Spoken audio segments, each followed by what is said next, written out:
In a journey to the West, I originally wanted to teach a bit today, but we still have the tea sock offering later and other things, so today I will only teach getting used to drinking coffee. I also specially prepared some coffee. I'll add a little bit of hot water to this, otherwise it would have already... Let me first talk about getting used to drinking coffee. This was the first time I learned it, and now this might be the last time, as the doctor says I can't drink it. So from now on, I'll try my best to follow the doctor's advice. This is something I inserted in the middle, like a little anecdote.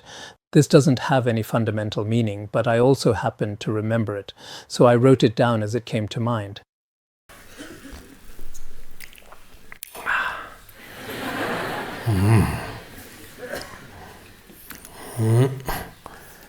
During this trip to Western countries, which was quite different from his travels to the Han regions and also in India, Chojay felt comfortable with the local food and was quite compatible with it. We basically didn't need to worry about what the hosts would prepare.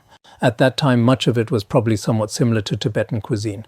In this way, it basically seemed not like India, where at the beginning it was a bit difficult. As Yijin Nobu's close attendant, my main job included bringing him medicine on time. For medicine, sometimes I would bring some, but mainly it was Master Mencho who brought it, and then helping him wash and rinse and doing his laundry, preparing the audio recording of the text that he was going to teach, packing up for the next stop. Packing was quite laborious, often with some, but not like going to the Han regions. There weren't many offerings, so we didn't need to worry, especially about that. And then dealing with unexpected situations, plus there were especially many miscellaneous things. Every day I had to pay full attention and didn't dare to relax at all. Khenpo Namdrol took the main responsibility of working with the local organizers to arrange every event, and was also extremely busy. Every day, only after His Holiness and the others went to sleep, after they had all gone to sleep, could we have a chance to catch our breath and rest a little bit. We needed to finish our daily chanting that could not be interrupted. Khenpo Namdrol would chant reciting the names of Manjushri, and I also at that time chanted reciting the names of Manjushri every day. At that time, my daily chanting was much more than now, including some monastery liturgies. Because I had just recently ordained, it seemed when I first ordained I was especially diligent, I feel. Then gradually I seemed to become less diligent. So some old monastics might have this feeling, though some people might not. I see some of your monastics becoming more and more diligent.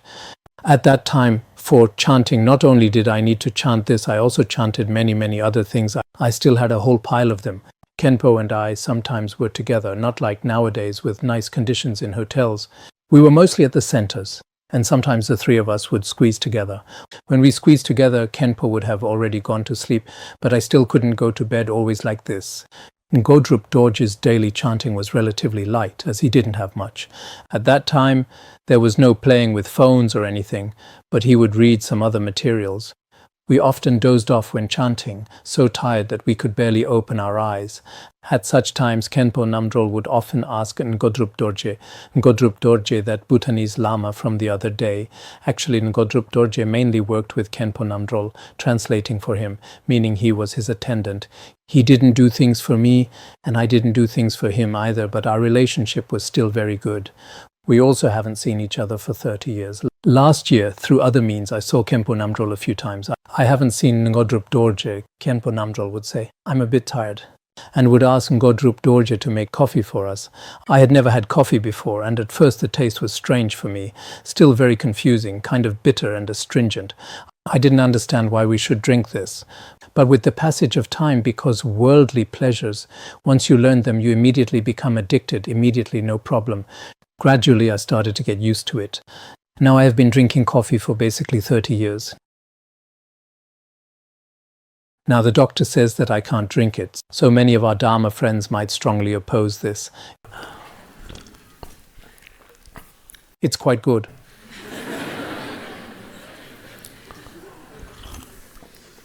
Certainly, it was not good to drink coffee before sleep, but for me at that time, there was a long list of things to do every day, and during our time abroad, every night. Indeed, at that time I was very busy. I don't remember what I was busy with, but anyway, I could only have a short break of only 3 or 4 hours or so.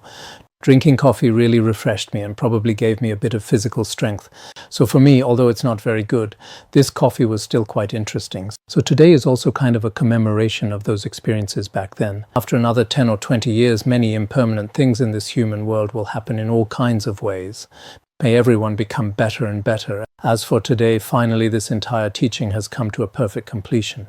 For now it comes to a pause. In this way, during this entire teaching period and during your listening period with so many people, not a single obstacle has appeared. When I first prepared at the beginning, I also chanted the Dharma protectors many times beforehand and also made offerings to the Dharma protectors, hoping to complete it this year. At the beginning I didn't. This year, due to various physical reasons, transmitting tantric teachings might not be possible, but when I came back to Academy that one time, Khenpo Yeshe also repeatedly said, "Could you come back after some time?" Later I didn't plan to come back, but later our administrator Khenpo Renlang also said, "In the end, let's see if it's possible."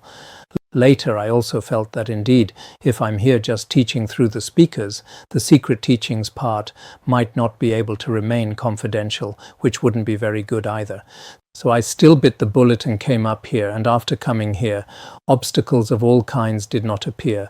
So I'm also especially grateful to all the Dharma protectors who protect the white Dharma. I believe today also, here besides us human beings, there should be various different beings, many with the karmic connection to the tantric teachings, who have also come to this place. I'm also especially grateful to Ekajati and Vajrapani, and especially Nechung protector. He should have many inconceivable connections with our Western Tantric teachings, with His Holiness's Tantric teachings, such auspicious circumstances. In this way, I think today we have finally completed this year's Tantric teaching, the Great Perfection Manjushri. May this virtue be dedicated to all sentient beings. May the great masters and holders of the teachings throughout the world live long and constantly turn the Dharma wheel. May all sentient beings attain temporary and ultimate happiness and benefit. May the entire world have favorable weather and climate, and all happiness. Such is my aspiration. So next, everyone can do the dedication or the sok offering, whatever is appropriate. Thank you all very much.